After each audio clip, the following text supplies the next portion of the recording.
തക്ബീർ അങ്ങ് ചൊല്ലിക്കോ. ആയിക്കോട്ടെ, ഞങ്ങൾക്ക് അറിയും തക്ബീർ ചൊല്ലാന്. നിങ്ങൾ പറയണ്ട ജക്കരിയ, ഞങ്ങൾക്ക് അറിയും തക്ബീർ ചൊല്ലാൻ. ഓക്കെ, ഞങ്ങൾ വർഷങ്ങളായിട്ട് തക്ബീർ ചൊല്ലണ ആൾക്കാരാണ്. നിങ്ങൾ പറഞ്ഞിട്ട് വേണ്ട ഞങ്ങൾ തക്ബീർ ചൊല്ലാൻ. അസ്സലാമു അലൈക്കും വറഹ്മത്തുള്ളാഹി വബറകാതുഹു. ഞാനിതാ സാജിദയെക്കുറിച്ച് വീണ്ടും ആവർത്തിക്കുന്ന ഒരു വ്ളോഗ്. എന്നെ എന്താ പറയുക, പ്രലോഭിപ്പിക്കുകയും പ്രകോപിപ്പിക്കുകയും ചെയ്ത ഒരു വീഡിയോ ഇപ്പോൾ കഴിഞ്ഞ ദിവസം ഈ സ്ത്രീ അപ്ലോഡ് ചെയ്തിരുന്നു. എന്തിനു വേണ്ടിയാണ് ഈ പെണ്ണ് ഇങ്ങനെ ചെയ്യുന്നതെന്ന് അറിയോ? അതാണ് നിങ്ങൾ ആദ്യം ചിന്തിക്കേണ്ടത്. ഈ പെണ്ണ് ഏകദേശം കുറേ സമയങ്ങൾ വരും ലൈവ്. ഇതാ എൻ്റെ ലൈവ് ഉണ്ടായിരിക്കുന്നതാണ് കേട്ടാ. ഭയങ്കര പുണ്യകരമായ ലൈവല്ലേ, വല്ലാത്ത ഇൽമിൻ്റെ മജ്‌ലിസല്ലേ. ഈ സാജി എന്ന് പറയുന്ന തെറിപ്പാട്ട് മാത്രം അറിയുന്ന, തെറിവചനം മാത്രം അറിയുന്ന ഒരു സ്ത്രീ പറയുകയാണ് എൻ്റെ ലൈവ് ഉണ്ടാവും, അതുകൊണ്ട് ഇന്ന ദിവസം എൻ്റെ ലൈവാണ്. അപ്പോൾ ആ ലൈവിലേക്ക് എന്തിനാ ഈ പറയുന്ന പെണ്ണുങ്ങളും ഇവളുടെ ഈ ഫാൻസും ഒക്കെ കൂടെ ഒത്തുകൂടി ആ ലൈവിന് വേണ്ടി ഇങ്ങനെ കാത്തിരിക്കുക. എന്താ എന്നിട്ട് ആ ലൈവിൽ നിന്ന് പറയുന്നത് ആലോചിച്ച് നോക്കൂ നിങ്ങൾ. നമ്മ നെട്ടിപ്പിക്കും. ഈ പറയുന്ന ഓരോ വ്ളോഗുകളിലും ഈ സാജി പറയുന്ന സന്ദേശം എന്താണ്? നിന്റെ വാപ്പാന്റെ നാടല്ലല്ലോ അല്ലേ, നിന്റെ വാപ്പാന്റെ മുതലല്ലേ ആ ബീച്ചും ബാക്കിയുള്ളതൊക്കെ അല്ലല്ലോ അല്ലേ. കോഴിക്കോട് നിന്റെ വാപ്പ ഉണ്ടാക്കി വെച്ച മുതലല്ലല്ലോ അല്ലേ. കോഴിക്കോട് എല്ലാവർക്കും വരാണ്, ടൂറിസ്റ്റ് കേന്ദ്രമാണ് കോഴിക്കോട്. ടൂറിസ്റ്റ് കേന്ദ്രം ആയതുകൊണ്ട് ഞങ്ങൾക്ക് എല്ലാവർക്കും മോനെ കോഴിക്കോട് വരാം. ഞങ്ങൾ എല്ലാവരും പാലക്കാട് വന്നോളി, അതൊരു പ്രശ്നമില്ല. ഓക്കെ, കോഴിക്കോട്ടേക്ക് എപ്പോഴാണ് വരുന്നത്? നാളെ. ഞങ്ങളിപ്പോ കോഴിക്കോട് എത്തും, പുലർച്ചെ എത്തും. ഈ സമുദായത്തെ പോലും പറയിപ്പിക്കുന്നുണ്ട് അല്ലേ. ഒട്ടനേകം വേദനിപ്പിക്കുന്ന വാക്കുകളുമായിട്ടാണ് ഈ സമുദായത്തെ പറയിപ്പിക്കുന്നത്. എന്തുകൊണ്ടാണ് ഈ സമുദായത്തെ പറയിപ്പിച്ചോട്ട കാക്ക നിങ്ങൾക്ക് എന്താണ് എന്നിങ്ങനെ പറയുകയാണ് ഈ കമൻറ്റിൽ. ആലോചിച്ച് നോക്ക്. ഈ സമുദായത്തെ പറയിപ്പിക്കുന്നു എന്ന് ഞാൻ പറഞ്ഞത് പരിശുദ്ധമായ ഹജ്ജിൻ്റെ ദിവസം, ആദ്യത്തെ ദിവസത്തിൻ്റെ പെരുന്നാൾ ദിവസം. ആ പെരുന്നാൾ ദിവസത്തിൽ പോലും എന്താണ് ആ പെൺകുട്ടി കാട്ടുന്നത്? അങ്ങേയറ്റം ആഭാസകരം അല്ലേ. ആ പെരുന്നാളിൻ്റെ ഭാഗമായിട്ട് ആദ്യത്തിൽ പോയിട്ട് ഒരു വലിയ 10,000-25,000 ഉറുപ്പ്യ കൊടുത്ത് തൻ്റെ പുരികം ത്രെഡ് ചെയ്തു, തൻ്റെ മുഖം ഫോസിൽ ചെയ്തു, എന്നിട്ട് എന്തൊക്കെയോ കാട്ടിക്കൂട്ടി. അഥവാ ആഫ്രിക്കയിൽ നിന്നോ മറ്റോ കടന്നു വന്നിട്ടുള്ള ഒരു കോലമാണ് എന്ന് അല്ലേ. ആഫ്രിക്കയിൽ നിന്നൊക്കെ കടന്നു വന്നിട്ടുള്ള ഒരു ആഫ്രിക്കൻ വസ്ത്രധാരണത്തിൻ്റെ അവരുടെ മുടിയൊക്കെ അങ്ങനെയാണ്. അത് അവരങ്ങനെ ആക്കുന്നതാണ് എന്ന് എനിക്കറിഞ്ഞുകൂടെ. കമൻറ്റിൽ അറിയുന്നവരാരെങ്കിലും ഉണ്ടെങ്കിൽ പറയേ. ഈ ആഫ്രിക്കയിൽ നിന്നൊക്കെ വരുന്ന ഈ സ്ത്രീകളുടെ മുടി കാണാൻ ഇങ്ങനെ ഒരു വൈകൃതവും എന്താ പറയുക, ഒരു പ്രാകൃതവുമായ രീതിയിൽ നമ്മുടെ എന്താ പറയുക ആദിവാസികളെ കണ്ടിട്ടുണ്ടെന്ന് തോന്നുന്നു. ആദിവാസികൾക്കും കുറച്ച് സംസ്കാരമുണ്ട്. അതോടൊപ്പം ഭ്രാന്തന്മാരൊക്കെ കാട്ടുന്നതായിട്ട് തോന്നുന്നു എന്ന് അത്ഭുതം. നിങ്ങൾ അറിയുമെങ്കിൽ അത് കമൻറ്റിൽ ചെയ്യുക എന്ന് പറയുന്നത് അതുകൊണ്ടാണ്. അപ്പോൾ തികച്ചും നീഗ്രോ ആഫ്രിക്ക ഏതോ നൂറ്റാണ്ടുകൾക്ക് മുമ്പുള്ള ഡാർക്ക് ഏജ് യുഗത്തിലെ ആഫ്രിക്കൻ സ്ത്രീകളുടെ മുടികളൊക്കെയാണ് ഇത്തരത്തിൽ കണ്ടിട്ടുള്ളത്. ആ രീതിയിൽ ആക്കിയിട്ട് ഈ പെണ്ണ് ചാടിക്കളിക്കുന്ന ഇങ്ങനെ ഒക്കെ ആക്കുന്നത് നിങ്ങൾ കണ്ടിട്ടുണ്ടാവുമല്ലോ. ഇതിന് 10,000-25,000 30,000 കൊടുക്കുന്നുണ്ടെന്ന് മാത്രമല്ല, എന്നിട്ട് അതെൻ്റെ മാമൻ്റെ മക്കളും ഒക്കെ സ്ഥിരം ചെയ്യാറുണ്ട്, ഞാനിപ്പോൾ അത്രയല്ല ചെയ്യുന്നുള്ളൂ, ഞങ്ങളൊക്കെ പറഞ്ഞ് അതിന് ന്യായീകരിച്ചു കൊണ്ടിരിക്കുക. അതെന്തോ ആവട്ടെ, അതിന് വേണ്ടിയിട്ട് കാശ് കൊടുക്കുന്നവർ കൊടുക്കട്ടെ, അവളുടെ വീഡിയോ കാണുന്നവർ കാണട്ടെ. നമ്മളെ കുറിച്ചൊന്നും പറയുന്നില്ല, നമ്മൾ പറഞ്ഞിട്ട് കാര്യമില്ല.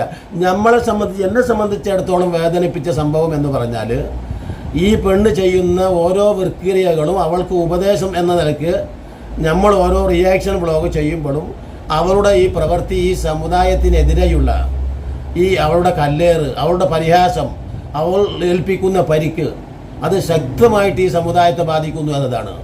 അതാണ് ഞാൻ ഈ വ്ളോഗ് ചെയ്യുന്നത്. ഇപ്പം അവളിങ്ങനെ പറയുന്നുണ്ട് ലൈവ് കാണിക്കാൻ പറ്റില്ല. പാവം, ഇതിന് മാനസികമാണ്. ആടാ മാനസികരോഗാടാ നായിന്റെ മകനെ. എനിക്ക് മാനസികരോഗമാണ്. ആലിക്കുട്ടി പൈസ. എടാ ആലിക്കുട്ടി, എനിക്ക് മാനസിക രോഗമാണ്. എന്റെ ഞാൻ 1.5 വർഷമായിട്ട് മാനസിക രോഗത്തിന് മരുന്ന് കഴിക്കുന്നുണ്ട്. എന്റെ നിനക്ക് എന്തെങ്കിലും പറയാനുണ്ടോ?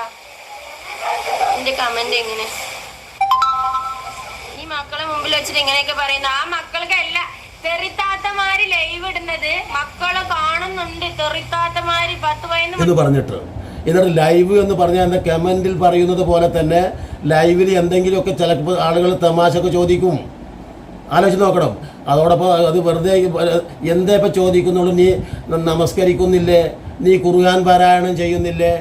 നീ തക്ബീർ ചെയ്യുന്നില്ലേ, ചെല്ലുന്നില്ലേ, അല്ലെങ്കിൽ വേറെ എന്തെങ്കിലും നെഗറ്റീവ് എന്ന് പോലും പറയാൻ പറ്റില്ല.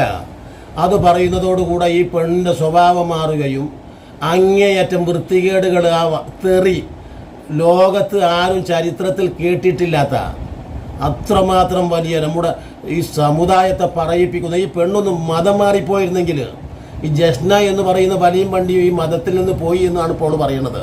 അതിന് ഓൾ പോയതും ആരും കണ്ടിട്ടില്ല, വന്നതും ആരും കണ്ടിട്ടില്ല. അവൾ തോന്നിവാസം കാട്ടിക്കൂടുന്നത് പിന്നെ. പക്ഷേ അവളെ സംബന്ധിച്ചിടത്തോളം ഈ സമുദായത്തിന് പരിക്കേൽപ്പിക്കുന്നില്ല. എന്തുകൊണ്ട് എന്ന് ചോദിച്ചാൽ അവൾ കണ്ണാ എന്ന് പറഞ്ഞുകൊണ്ട് ഹൈന്ദവരെപ്പോൾ ഞാൻ ഹിന്ദുമതം അല്ലെങ്കിൽ ഞാൻ മതം വിട്ടു എന്നൊക്കെ പറഞ്ഞു പോയിട്ട് നമ്മുടെ മതത്തിന് പരിക്കേൽപ്പിക്കുന്ന ഒന്നും അവളെ കണ്ടാൽ തന്നെ അറിയുമല്ലോ.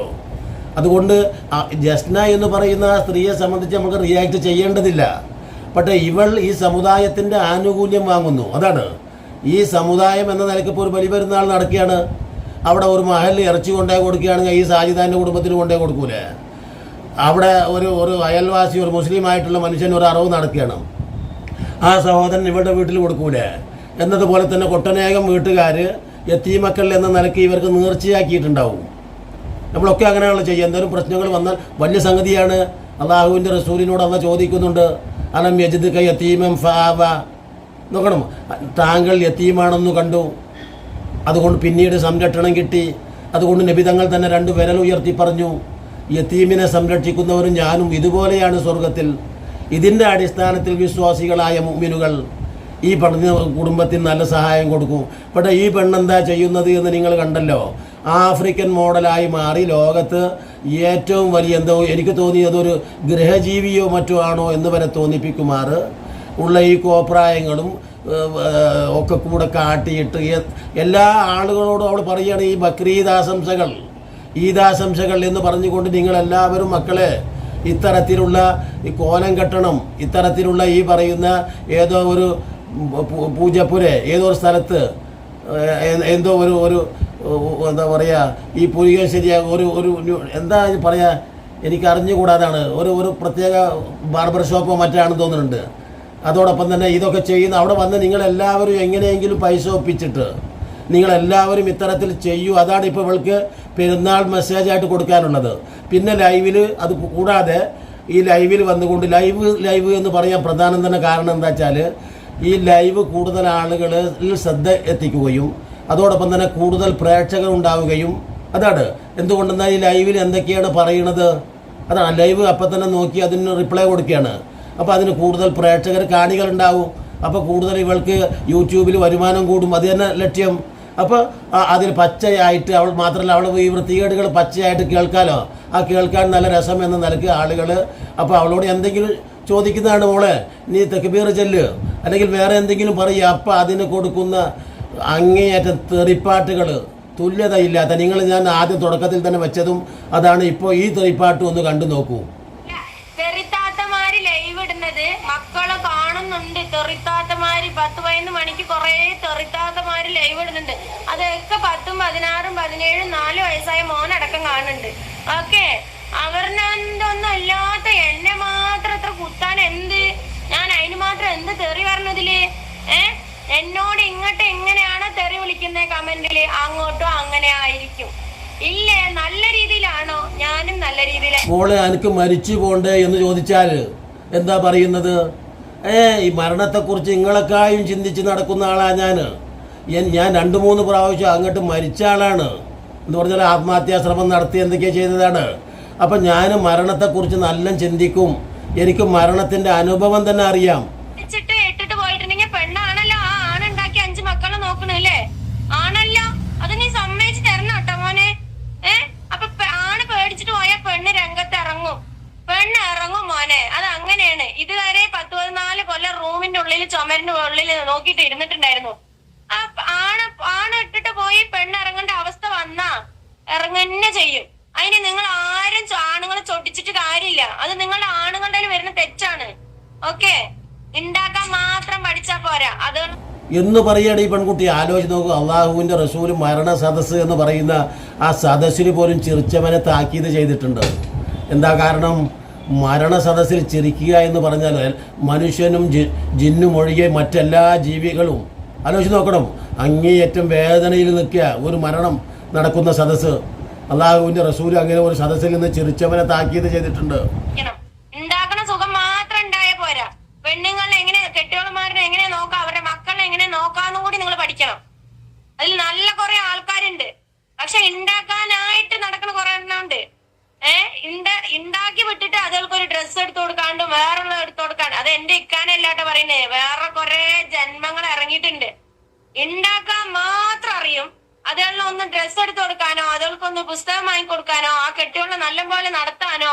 മാത്രമല്ല ഈ പറയുന്ന പെണ്ണ് പറയുന്നത് എനിക്ക് യാതൊരു പ്രശ്നവുമില്ല, ഞാൻ ഏതു സമയത്തും മരണത്തെ സ്വീകരിക്കാൻ തയ്യാറാണ്. അള്ളാഹുവിൻ്റെ റസൂൽ പറയുന്നു, നിങ്ങൾക്ക് മരണമെന്ന് പറയുന്നത് ഏതു സമയത്ത് എപ്പോൾ എങ്ങനെ കടന്നു വരും, അതിന് നിങ്ങൾ ക്ലിയറായിട്ടിരിക്കൂ, തയ്യാറായിട്ടിരിക്കൂ. നോക്കട്ടെ, ഷൂബു മജ്ലിസക്കും ബിദിക്രി മുഖദറിൽ ലദാത്ത്. മരണത്തെക്കുറിച്ച് അള്ളാഹുവിൻ്റെ റസൂൽ പറയുന്ന സദസ്സിൽ 2-3 മയ്യത്തുകൾ അങ്ങോട്ട് കിടക്കാറുണ്ട്.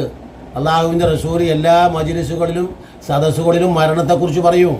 അങ്ങനെ പറഞ്ഞാൽ അവിടെ ഒരു 3-4 മയ്യത്ത് മരിച്ചു വീഴുന്നർത്ഥം. അത്രയായിരിക്കും ആ വേദനാജനകമായ പ്രഭാഷണം. അപ്പോൾ ഒരു മനുഷ്യൻ ഏറ്റവും അവൻ്റെ ഈമാൻ വർദ്ധിക്കാൻ ഏറ്റവും ഉപകരിക്കുന്ന 2 കാര്യങ്ങളിൽ ഒന്ന് തിലാവത്തുൽ ഖുർആൻ, ദിക്റുൽ മൗത്ത്, മരണസ്മരണയാണ്. അപ്പോൾ ആ ഓള് പറയാൻ എന്നെ പരിഹസിക്കുക. അള്ളാഹുവിൻ്റെ ദൂതൻ നമുക്ക് എന്തൊന്ന് പറഞ്ഞു തന്നോ അതിനെ മുഴുവൻ പരിഹസിക്കുകയാണ്. എനിക്കോ നോക്കണം, മഹാന്മാരായ ഷഹാബത്തൊക്കെ അള്ളാഹുവിൻ്റെ റസൂൽ പറയാണ്, അള്ളാഹുമ്മ ഇന്നി അഊദു ബിക മിൻ സക്റാത്തിൽ മൗത്ത്, അള്ളാഹുമ്മ ഇന്നി അഊദു ബിക മിൻ വമറാത്തിൽ മൗത്ത്. അള്ളാഹുവിൻ്റെ റസൂലിൻ്റെ പ്രാർത്ഥനയാണത്. ആലോചിച്ച് നോക്കൂ, അള്ളാഹുവേ ആ മരണത്തിൽ നിന്ന്, ആ മരണത്തിൻ്റെ ഭയാനതയിൽ നിന്ന്, അതിൻ്റെ പ്രയാസങ്ങളിൽ നിന്ന് എന്നെ കാത്തുരക്ഷിക്കണേ എന്ന് സ്വർഗം കൊണ്ട് ഏറ്റവും സന്തോഷ വാർത്ത അറിയിക്കപ്പെട്ട ഏറ്റവും അത്യുത്തമ വ്യക്തിത്വമായിട്ടുള്ള അഷ്റഫുൽ ഖൽക്ക്, പിന്നീട് അവിടെ നിന്നുള്ള ഷഹാബത്ത് ഒക്കെ പറഞ്ഞുകൊണ്ടിരിക്കുക, ഞങ്ങളെ മുസ്ലിമായിട്ട് മരിപ്പിക്കണേ. അള്ളാഹുവെ മരണനേരത്തുള്ള വേദനാജനകം വേർപാട് ആലോചിച്ചിട്ട് അള്ളാഹുവിൻ്റെ റസൂല് വിശുദ്ധമായിട്ടുള്ള എന്താ പറയുക സൂറത്ത് ഹൂദിൻ്റെ അവതരണ ശേഷമാണ് എൻ്റെ തലമുടി നരച്ചു പോയത് എന്ന് പറയുന്നുണ്ട്. മരണത്തെക്കുറിച്ച് ഓർത്ത് ഷഹാബത്തിൻ്റെ ആകെ വേദനിച്ചിരുന്നുവെന്നും അവിടെ ശരീരത്തിൻ്റെ രോമങ്ങൾ നരച്ചിരുന്നുവെന്നും കാണാം. അമ്പിയാക്കന്മാർ പോലും നരച്ചിരുന്നു അവരുടെ ശരീരം. തിരുമേനി സൂറത്ത് ഹൂദിൻ്റെ അവതരണ ശേഷം തലയിലെ മുടി നരച്ചുപോയി എന്നാണ്. അത്രമാത്രം വേദനിപ്പിച്ചുകൊണ്ട് ഖിയാമത്തിനെ കുറിച്ചോർത്ത്, മരണത്തെക്കുറിച്ചോർത്ത് മനുഷ്യൻ്റെ ഓരോ സംഭവങ്ങളും അല്ലാഹുവേ ഞങ്ങളെ നീ അവസാനം നന്നാക്കണേ എന്ന ചിന്ത. അത് നന്നായില്ലെങ്കിൽ പിന്നെ എന്താണ് സ്ഥിതി? ആക്കിബത്ത് നന്നായി കിട്ടിയില്ലെങ്കിൽ എന്താണ് സ്ഥിതി? തീർച്ചയായിട്ടും അപ്പോൾ ആക്കിബത്ത് നന്നാവണമെങ്കിൽ എന്തു ചെയ്യണം? നല്ലവരായി ജീവിക്കണം. എന്തു വാക്കുകൊണ്ടാണ്, എന്തു പ്രവൃത്തി കൊണ്ടാണ് നമ്മളുടെ അവസാനം വെടക്കായി തീരുക എന്ന് നമുക്ക് പറയാൻ പറ്റൂല. അതുകൊണ്ടാണ് അള്ളാഹുവിൻ്റെ റസൂൽ ഒരു വേശ്യ സ്വർഗത്തിൽ കടന്നു എന്ന് പറഞ്ഞത്. ഒരു നായക്ക് വെള്ളം കൊടുത്തു എന്ന കാരണത്താൽ ഒരു വേശ്യ സ്വർഗത്തിൽ കടക്കുക. അപ്പോൾ എന്താ വെച്ചാൽ ചെറിയ ഒരു നന്മ പോലും നിങ്ങൾ അവഗണിക്കരുത്. അതാണ് നല്ല ഒരു പെണ്ണോ ഒരു പൂച്ചയെ കെട്ടിയിട്ട് എന്നിട്ട് ആ പൂച്ച ചാവാനിടയായി അള്ളാഹുവിൻ്റെ റസൂൽ പറഞ്ഞു അവൾ നരകത്തിലാണ്. എന്താ കാരണം? ആ പൂച്ചക്ക് ഭക്ഷണം കൊടുത്തില്ല എന്നതുകൊണ്ടല്ല പ്രശ്നം. ആ പൂച്ചയുടെ മൗലികാവകാശമായി ഇര തേടി പിടിക്കാനുള്ള ഒരു അവകാശമുണ്ടായിരുന്നു. അവൾ അത് കെട്ടിയിടപ്പെട്ടപ്പോൾ ആ അവകാശം തടയപ്പെട്ടു. അതുകൊണ്ട് ആ പൂച്ചക്ക് ഭക്ഷണം കൊടുത്തില്ല എന്നതല്ല പ്രശ്നം, ഞാൻ പറഞ്ഞില്ലേ. ബട്ട് ആ പൂച്ചയുടെ മൗലികാവകാശ ദംശനം ആ പൂച്ചയോടുള്ള, പക്ഷേ അതുപോലും ആ സ്ത്രീ നരകത്തിൽ പ്രവേശിച്ചു. നല്ല തഹജ്ജുദുണ്ട്, എന്താ പറയുക, ദുഹാ നമസ്കാരമുണ്ട്, സുന്നത്തുണ്ട്, ഹജ്ജുണ്ട്, ഒക്കെ ഉണ്ട്. പക്ഷേ അള്ളാഹുവിൻ്റെ അടുക്കൽ ഈ ചെറിയ പ്രവൃത്തി എന്തായി? അപ്പോൾ നമ്മൾ വളരെ ശ്രദ്ധിക്കപ്പെടേണ്ടതാണ്. ഏത് അമലാണ് അള്ളാഹുവിൻ്റെ അടുക്കൽ സ്വീകാര്യമാവുക എന്ന്. ചെറിയ നമ്മുടെ ഫാൾട്ട് കൊണ്ട് മുഴുവനും, അഥവാ ഒരു വലിയ പാത്രത്തിൽ വെള്ളം വെച്ചു അല്ലേ, നാം നാളത്തേക്ക് കുടിക്കാനുള്ള ശുദ്ധജലം എന്ന നിലയ്ക്ക് ഒരു വലിയ ടാങ്കിൽ വെള്ളം നിറച്ചു വെച്ചു, എവിടുന്നോ കൊണ്ടുവന്നിട്ട്. വെള്ളം കിട്ടാത്തൊരു സമയമെന്ന് വിചാരിച്ചോളി. പക്ഷേ അതിന് ചെറിയ ഒരു ഓള് വന്നു എന്ന് വിചാരിക്കുക. നമ്മൾ നേരം വെളുത്ത് ചെന്ന് നോക്കുമ്പോൾ ആ ഓളിലൂടെ വെള്ളം മുഴുവനും ഒഴിഞ്ഞു പോയിട്ടുണ്ട്, തീർന്നിട്ടുണ്ട്. എന്താ പ്രയോജനമുണ്ടായത് അല്ലേ? എന്നതുപോലെ തന്നെ ഒരു വലിയ ടാങ്ക് വെള്ളമുണ്ട്, അതിൽ ലേശം വിഷം കലക്കി ആരെങ്കിലും അല്ലേ, എന്താണ്, നമ്മളെല്ലാവരും മയ്യത്താവും, വലിയ പ്രശ്നമല്ലേ? ഇനി അതല്ലെങ്കിൽ ഒരു മാലിന്യം കലക്കി, അപ്പോൾ ചെറിയൊരു മാലിന്യത്തിൻ്റെ അംശം കലക്കിയാലും മതി. അപ്പം ഞാൻ പറഞ്ഞു വന്നത്, എല്ലാ നന്മകളെയും എന്താക്കുക, ചോർത്തിക്കളയാൻ നമ്മുടെ ചില വാക്കുകൾ കൊണ്ടും പ്രവൃത്തികൾ കൊണ്ടും പറ്റും. അതാണ് ഞാൻ ഈ ആവർത്തിച്ച് പറയുന്നത്. അപ്പോൾ പരിശുദ്ധമായ ഒരു വലിവരുന്നാൾ, മനുഷ്യന്മാർ ഈ പറയുന്നത് പോലെ പരിശുദ്ധമായ ഈ 3-4 ദിവസം എന്തുമാത്രം ശ്രേഷ്ഠതാണ്. ലോകത്തെ ഇതര വിഭാഗങ്ങളിൽ പോലും അവർക്ക് പല ആഘോഷങ്ങളുമുണ്ട് അല്ലേ. നമുക്ക് വലിയ പെരുന്നാൾ അഥവാ ഹജ്ജ് പെരുന്നാളാണ്. ആ ഹജ്ജ് പെരുന്നാളിന് പോലും ഇവളുടെ വിലപ്പെട്ട സന്ദേശം നിങ്ങളൊന്ന് ആലോചിച്ച് നോക്കൂ. വളരെ തെറി ഇനി ഇങ്ങോട്ട് തെറി പറയുന്നവരെ ഞാൻ അങ്ങോട്ട് തെറി പറഞ്ഞ് ഇല്ലാതാക്കുന്നവൾ പറയണത്. ആരാണ് അവളോട് തെറി പറയാമെന്നത് 2-3 വാക്കുകളിൽ എന്തെങ്കിലും ചില സംശയങ്ങൾ ഇത് തന്നെ തക്ബീർ ചൊല്ലുന്നില്ലേ, നീ നിന്റെ ഔറത്ത് മറക്കുന്നില്ലല്ലോ, നീ ഇത്തരത്തിൽ രാത്രിയിൽ നീ കടൽ തീരങ്ങളിൽ ഈ മക്കളുമായിട്ട് പോയി നിന്നാൽ എങ്ങനെ ശരിയാകും, അതോടൊപ്പം ഇങ്ങനെ നീ എപ്പോഴും കിട്ടുന്ന പൈസ മുഴുവനും ഈ ഫോസ്റ്ററിനും ഈ പുരികം നന്നാക്കുന്നതിന് വേണ്ടി ബ്യൂട്ടി പാർലർ കൊടുത്താൽ അത് ശരിയാകുമ്പോൾ മോളെ ഇത്തരത്തിലുള്ള ഗുണദോഷിക്കൽ മാത്രമേ നടക്കുന്നുള്ളൂ. അതിൽ അല്ലാതെ വൃത്തികേടും അശ്ലീലമൊന്നും ഒരാളുടെയും വാക്കുകളിലില്ല. അതാണ്. പക്ഷേ ഒരു മിനിറ്റ് എന്നാ പിന്നെ ഈ ലൈവുകൾ നിർത്തുന്നുണ്ടോ? തനിക്കെതിരെയുള്ള കമൻറ്റുകൾ ഇത്തരത്തിൽ വരുന്നു എങ്കിൽ എന്നാ പിന്നെ ലൈവ് ഞാൻ നിർത്തുകയാണ് എന്ന് പറയണ്ടേ? അപ്പോൾ എല്ലാ ദിവസവും ഇന്ന ലൈവ് ഉണ്ടായിരിക്കുന്നതാണിട്ടാ. നമ്മളൊക്കെ സാധാരണ രീതിയിൽ ഇന്ന ദിവസം ഇന്ന സംഭവം ഉണ്ടായിരിക്കുന്നതാണിട്ടാന്ന് പറച്ചിലുണ്ട്. എന്തെങ്കിലും പ്രത്യേക സംഗതികളൊക്കെ ഉണ്ടെങ്കിൽ അടുത്ത ഇന്ന വ്യാഴാഴ്ച എൻ്റെ മകളുടെ കല്യാണം ഉണ്ടായിരിക്കുന്നതാണിട്ടാ എന്നതുപോലെ തന്നെ നമ്മുടെ ഈ സാധാരണ മാലുകളിലൊക്കെ മയ്യത്ത് നമസ്കാരാനന്തരം അവിടുത്തെ മൗലിയർ വിളിച്ച് പറയും അടുത്ത വെള്ളിയാഴ്ച ഈ മരിച്ച ആളുടെ വീട്ടിൽ ദിക്റുണ്ടായിരിക്കുന്നതാണിട്ടാ. അപ്പോൾ എന്നതുപോലെ തന്നെ ഓരോ സംഗതികളും നമ്മൾക്ക് ചില വരണ്ട കാലാവസ്ഥയിൽ നമുക്ക് മഴയ്ക്ക് വേണ്ടി നമസ്കാരം ഇന്ന സമയത്ത് ഉണ്ടായിരിക്കുന്നതാണ് കേട്ടോ അല്ലേ. അതുപോലെ തന്നെ ഇന്ന ദിവസം നമ്മുടെ നാട്ടിൽ വേറെ എന്തെങ്കിലും നന്മ നിറഞ്ഞ ഒരു പ്രവൃത്തി, ഒരു കൂട്ടായ്മ, ഇതിനൊക്കെയാണ് യഥാർത്ഥത്തിൽ ഇത്തരത്തിൽ ഉണ്ടായിരിക്കുന്നതാണ് കേട്ടോ എന്ന് പറയലും ഇന്നാലും ആളുകളൊന്നും അതിന് വരൂല്ല. കാരണം ഒരു 1000 ആളുകളോട് ഇത് പറഞ്ഞിട്ടുണ്ടെങ്കിൽ ഒരു 10 ആൾ പോലും വരില്ല. അനിവാര്യമായ കാര്യത്തിന് വരില്ല. പള്ളിയിൽ പോലും ജമാഅത്തിന് എത്ര ആൾ വരും? ഇല്ല. പക്ഷേ ഇവൾ ലൈവ് ഉണ്ടായിരിക്കുന്നതാണിട്ട എന്ന് പറഞ്ഞാൽ പിന്നെ ആളുകൾ അങ്ങോട്ട് കൂടുകയാണ്. ഇവളുടെ സാധാ വീഡിയോക്ക് ഉള്ള പ്രേക്ഷകരെ അപേക്ഷിച്ച് 4-5 ഇരട്ടി ആളുകളാണ് അവിടെ ലൈവിൽ പങ്കാളികളാവുന്നത്. അവൾ ഈ ലൈവ് നന്നായിട്ട് കൊയ്തെടുക്കുന്നുണ്ട് ഈ ലാഭം. കാരണം നല്ല കിട്ടുന്നുണ്ട്. 20, 30, 5 കെ ഒക്കെ ഉണ്ടാകുമ്പോൾ ഇവൾക്ക് കാണാൻ 154K, 300K ഒക്കെ ഈ ലൈവ് എത്തും. ഇത് കണ്ടിട്ടായിരിക്കും ഇത്തരത്തിലുള്ള ഒട്ടനേകം ഈ സ്ത്രീകളും ആളുകളും ഈ ലൈവ് ഉണ്ടായിരിക്കും. അല്ലെങ്കിൽ ഞങ്ങൾ ലൈവിലേക്ക് എന്നൊക്കെ പറഞ്ഞിട്ട് ഈ ജസ്ന വരെ ലൈവ് ഇടുന്ന ഒരു കാലഘട്ടത്തിലാണ് അഥവാ നമ്മളുള്ളത്. ആലോചിച്ച് നോക്കൂ. അപ്പോൾ ഞാൻ ഈ പറഞ്ഞു വന്നത് ഇതാണ്. ഈ കാര്യങ്ങളൊക്കെ നിങ്ങൾ ശ്രദ്ധിക്കണം. ഇപ്പോൾ വീണ്ടും ഈ പരിശുദ്ധ പെരുന്നാളിലും തെളിപ്പാട്ട് പാടി ഈ പെരുന്നാളിന് സ്വാഗതം ചെയ്ത ഒരു സമുദായത്തിലെ ഒരു സ്ത്രീയാണ് ഈ സാജിദ എന്ന് പറഞ്ഞുകൊണ്ട് നിങ്ങൾ പെട്ടുപോവല്ല എന്നുള്ള ഒരു സൂചന തന്നുകൊണ്ട് ഇനിയും നല്ല നല്ല വീഡിയോകളുമായി നിങ്ങളെ കണ്ടുമുട്ടുന്നത് വരെ നിങ്ങൾക്ക് നന്ദി.